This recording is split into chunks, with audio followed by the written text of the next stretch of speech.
Welcome to Cook Cookie. Cookie. Welcome to cookies. Now, I accept all the cookies that I can find anytime that I see them on a website, except cookies. And one day, someone's going to come home to me with a box of cookies. I'll be like, thank you for accepting. No, it will be like, do you accept these? And you'll be like, yes. Like, what is the button that I press that says accept and continue? And that button in their forehead that you just... But I do get the cookies. Yes, the cookies are yours. I get the cookies. You are creative juices, and we're talking about cookies and innovations. Innovation and creativity. Creativity. Do you have to be creative to be innovative? I think so. Yeah. I think you would have to be. You would have to be. I think it goes hand in hand, doesn't it? It does. I think so too. You have to have the vision. And sometimes the vision is something that no one else has ever seen. But we're thinking of like the breadth and depth of humanity through all the hundreds and hundreds of years who've been creative and making things, or even longer than that. Yeah. Hasn't everything been done already? Well, obviously not. Because people can still come up with innovative ideas for new things. And that's why we are soon having UFOs. No. We're having UFOs, so we're disappearing every now and again. Away with the fairies, we used to say. Well, at least it's not the rat. Oh, the rat didn't come back, did it? No, we've never seen the rat again. So. It lives downstairs, is what you're telling me. Well, yeah. Last episode, this giant mosquito, which is soon after we stopped recording. We are also very creative in our thoughts, so we could write a story about this. Yeah. We're very imaginative. Yeah. But you were telling me if I wrote the story down, I'm not saying it's Google Drive, but you're saying that they could get my information and publish that story and say it's somebody else, they'll just make up an author to make money from. Yeah.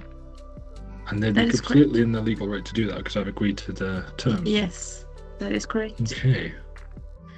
That is correct. That's scary. So we're talking about innovation and creativity.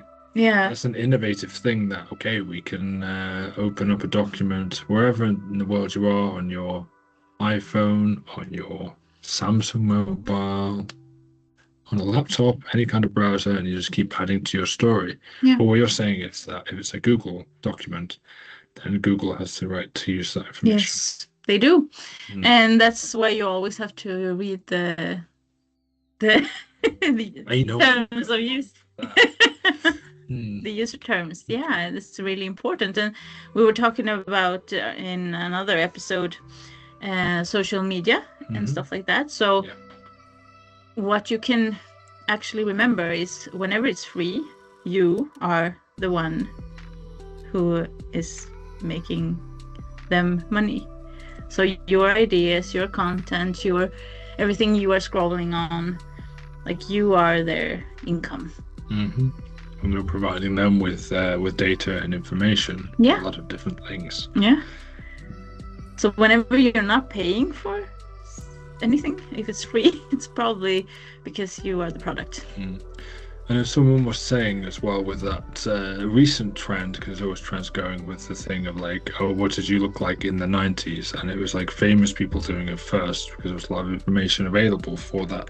Yeah. But then regular people hop on that trend and like, oh, this is what I looked like in the 90s. And then they're doing reels, all the pictures. People are saying this is just for AI to learn more about aging and progression, because there are people creating test subjects themselves and giving their information for free. Yeah. So it's like, oh, we can learn about this and do more realistic aging tools. Yeah, and they're training in real time of everything you're writing, everything you're sending in. All of that is for their training. This sounding more of a negative train of thought though, but I think you had a more of a positive idea with innovation and creativity. Yeah, so innovation can be both. I think it's the thought behind it that makes it either for the negative or the positive trend. And sometimes something that is really on the positive trend, like machine learning, was originally because we didn't want to do repetitive things. We wanted help with that, so that humans or people, workers, could do things that were a bit more creative or complex or more human. And now that innovation is AI, and it's doing positive things, of course, but it's also doing some negative things. So you have to be careful, because even if you have a positive thought about what your innovation, you have to be careful, because others can interpret it as and take it as their own. Yeah, in it another makes me direction. worried about like the kids, the younger people, the 18, 19, 20-year-olds who are maybe taking like English literature or English creative writing courses and wanting to send in what they're doing to be marked by their teachers, or looked at by their peers or whichever. And like not just the stress that maybe we had when we grew up, with like, okay, I've got to think of an idea, I've got to produce, I've got to do this, I've got a time limit. But now they've also got to think this can't sound too much like AI, and this can't sound too much like other things that are already out there. And they'd be maybe even scared to look at other sources or any ideas for the fear of, what if I get an idea of writing something that's already been done before? It's kind of a way of even got this innovations. People are putting their own roadblocks now, much more in life, just because they're scared of not wanting it to sound like AI. Yeah, but what I can see is that the young people are young generations. They are much wiser and much better at seeing what's fake and what's not than we are. So they are actually more evolved for that than we are. And they are, I can see also talk to a lot of youngsters who are wanting to have flip phones, because they don't want this technology. They don't want the constant stress and the constant pressure. No, exactly. And there's other parts of it as well. If we're going to kind of like retroactively innovate something and go backwards a bit, but also by going forwards, like the joy of having a really nice notebook and having to open it and getting a really nice pen, writing down your thoughts. Best feeling ever. And like having the time and taking the time to be thinking as well. I want the handwriting to be nice. I want that to reflect whatever the message is that I'm going to write, or whatever the story is, or the poem, or whichever. And yeah, also the satisfaction when getting to the end of a book that you've written. How many sides is like I've written every single page of this. I think it's full of things which have come just from my head, from my heart. Yeah. Something which I hopefully there's already a bit of a comeback of that, but I'd like to see more of that. Yeah, and also you can be innovative in your thoughts. So sometimes you get an idea. And as I told in different episodes, just write it down somewhere and then go back to it. And you can make a lot of cool things with that. So, and also I had an inspiration because I read a book where it was like just a couple writing letters to each other. So I started writing letters, because that's really cool as well. How many handwritten letters do you get?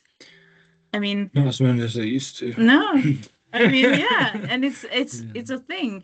Just also receiving. I receive a lot of letters from my best friend, and it's so nice to know that she actually took the time to sit down and write me something from her heart, and then post it, and then I wasn't even aware, and then all of a sudden I have a written letter in my hand that I can read. So it's that's also something that inspired me, and that could make a book when I'm not here anymore. So that's true, actually. Yeah, well, letters and correspondence. I mean, obviously people from 100 odd years ago, Victorian times, there's lots of letters that exist there, and I'm sure people listening at home have older relatives that they might find, or the letters that they wrote maybe during the war to a loved one or whichever. And there's exist, I know, from from my family tree, and you can get a completely different insight into the person Yeah. than what you knew, or if you've known them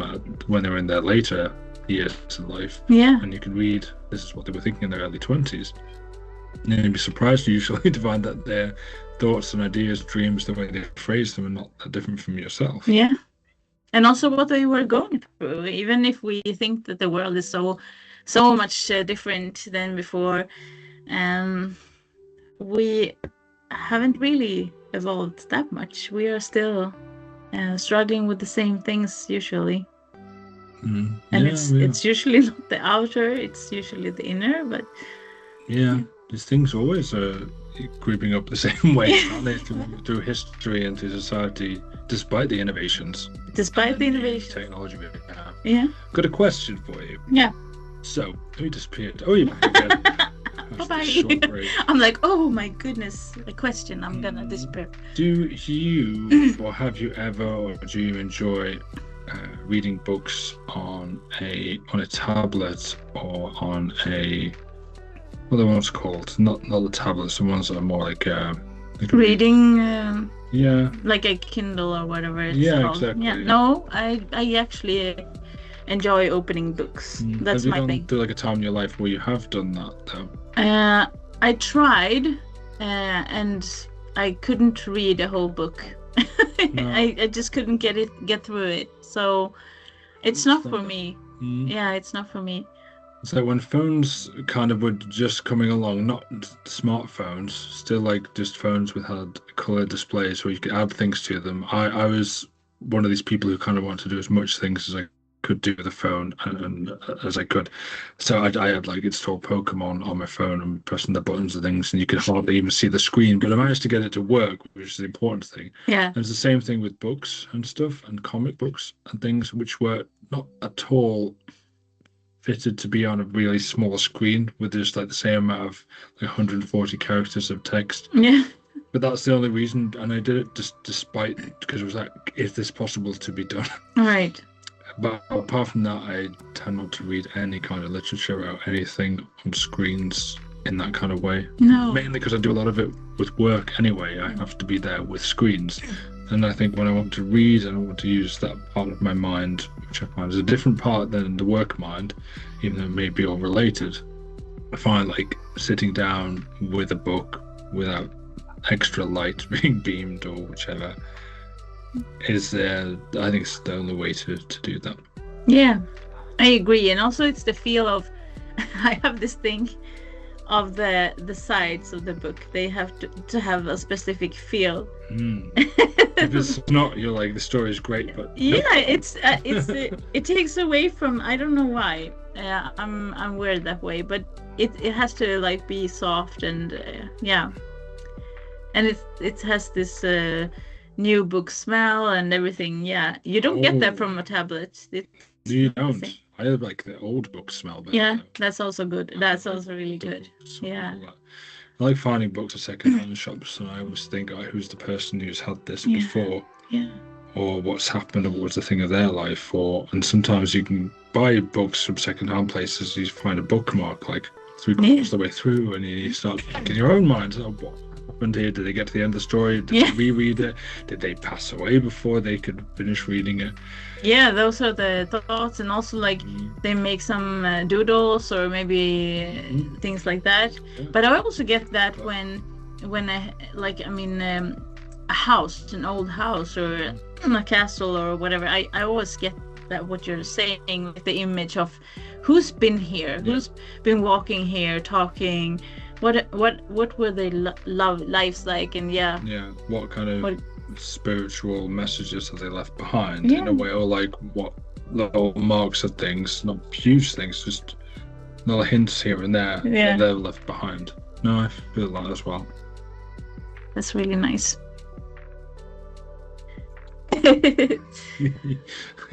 There's a cat wanting to get in. There is a cat. Yeah.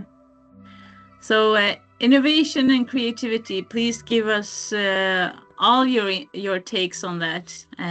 What is important? Yeah. What do you think is important? I was thinking of another innovative thing actually. Yeah. You've got your mind rolling here with different ideas and things. certain people, or people in my life who I'm talking to, who are big readers of books before, who are also like, nope, not gonna go over to Kindles or whichever. They like listening to audiobooks a lot more now. Mhm. And I can understand that for a lot of ways, and it works for a lot of people. I tend to find it doesn't. I don't think it works for me though. I listen to other things in audio. It was different podcasts and such. I like as a medium a lot. Yeah. But reading a book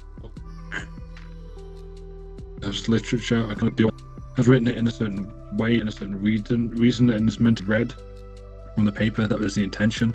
It's kind of like you wouldn't go to a gallery and see some artwork and you decide, no, I think we'd change the color scheme on this slightly. Yeah. Or I look at this upside down. Or I'm gonna dim the lights. Exactly. Yeah. So it's there and it's all chosen for a reason. Yeah. And I think authors, and it may be the things they can't describe, or maybe authors who are smarter can describe why they do the things they do and in the ways. But I think certain things are meant to be written in text. Yeah. In the way that they are. I believe so as well. And also in some tablets you just scroll forever and ever. And there's something about just having that cliffhanger when you do the other page. Like, yeah, you finish a page and then you switch, and it's it adds to the story somehow. Yeah. The anticipation of what am I going to read next. Yeah, definitely. And certain authors, I think a lot of authors obviously use books and chapters and how they do it to create certain feelings and certain themes. Yeah. Some people like Terry Pratchett, I read a lot of. I've been reading through his books at the moment. And he'll do a lot of things with like sidebars that come at the end of pages, but they could be several of the same ones, but they're like funny things to jump in between and everything. Everything is intentional. Yeah. And it makes the world like a 4D world. It doesn't make it like 3D. It gives you the perception of what's going on. You're getting the feeling of this. Then you get the author's point of view, but then you're back in the world there. I think that would be, it could be done in a very funny way, probably in an audiobook. Yeah. But I don't think it'd be the way it's intended. No, it's like when you read a book, and then they make a movie of the book, and they're not the same. It's like a different story. It could also be really, really good, but it's not the same. It's different.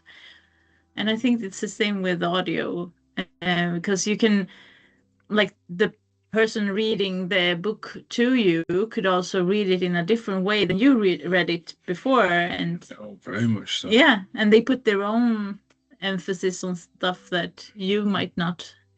Yeah, exactly. And the different versions of different things. Yeah. Are they doing like a remake of Harry Potter now again? Okay. I think so, with different actors and different things.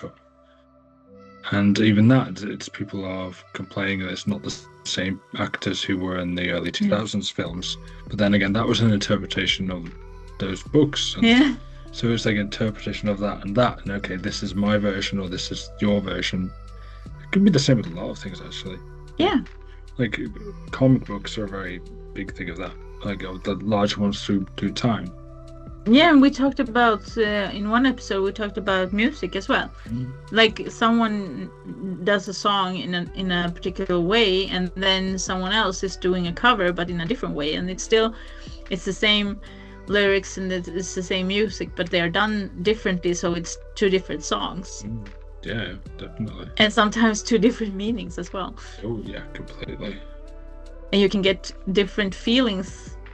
I, for one, is really into Lord of the Rings, and I get one feeling from the books, and then I get a completely other feeling from the films. So, yeah.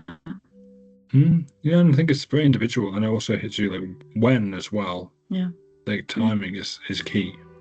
So innovation, do we think of like just machines or stuff like that, or do we think like different worlds? Because if you look at authors, for example, they're innovating a new world for you sometimes when it's fantasy or it's sci-fi or whatever. Like they're inventing something new that you never knew before.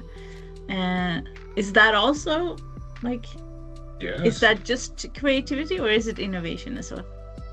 What do you think? I think it's definitely both. Yeah. Why is it not hand in hand? It's innovation and it's creativity. Yeah. And it's in both of them. And it can lead you down to a lot of different strange and wonderful paths. Yeah. But I think our message as well is kind of don't be closed off to things. Be open to the ideas of innovation and things, even if it's technology, even if it's clicking on the cookies that you shouldn't be clicking on. Yeah. If the intention is to get better and to do more things, I think that's kind of the main message. Yeah, and be curious. Yeah, exactly. Like how are you able to be more creative if you are more curious? Like when you were a child and didn't know anything, you wanted to know everything. How can that spark your creativity? Yeah, we do have a lot of like hang-ups nowadays, don't we? Of like get into a certain rhythm and these things are normal things and we don't want to. But yeah, I think let's say you want to write or just write very differently, and you say, "Oh, each of the chapters I'm going to write in this book is only going to be 100 words long, no more, no less." Yeah. You may be setting a limitation, but you're also innovating. Yeah. And like, okay, can I do this with the challenge? And then you can set other more rules, so you can take away other rules and come up with something completely different. Yeah, I'm thinking that is how they define the different techniques in poems. Mm-hmm. Like now you have to do 3 of these and then 4 of these. Like iambic pentameter. There you go. I'm using a little bit of my A-level English literature knowledge here. First podcast ever that you said iambic pentameter, which is what Shakespeare used to. Yeah. His rhyming scheme. So it's not the follow the lion? No. It was something else. Not the follow the lion. You should follow a lion. Though. Yeah, someday we should follow the lion. I saw a lion in Copenhagen Zoo. I could be a lion actually with this. Lions may used to have a the Bayern lion.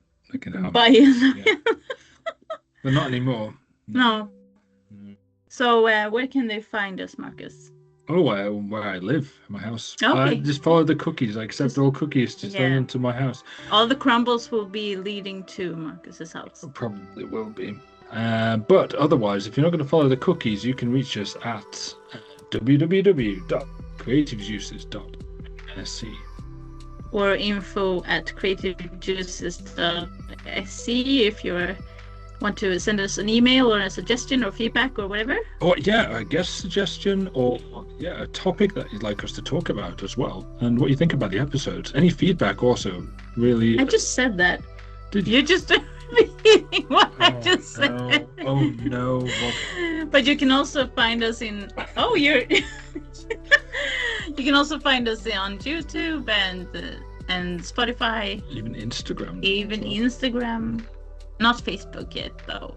I don't think we're going to have Facebook. No, probably won't. We don't want to feed the AI on Facebook. Some AI, but yeah. We're not going to be on. I don't think we're going to be on Facebook. No. But a lot of people find us through Facebook, so it's kind of that's the question. Should we innovate to Facebook? Yeah, please let us know.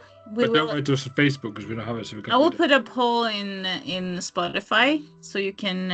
I'm gonna put a big poll in the middle of Stamparken. I know what you just leave notes on it, like be on Facebook. Facebook or no? Be on Facebook. Be on Facebook. Don't be on Facebook. Great. And then we'll know. We'll go and check that every morning. Yeah. But until then, and in the meantime and in between time. Yeah. Thank you for listening to this episode. Thank you for being with us today. Yeah. And we're gonna go and innovate some more things, and maybe innovate for the next episode of the podcast. Maybe a new world. With new words. Look out.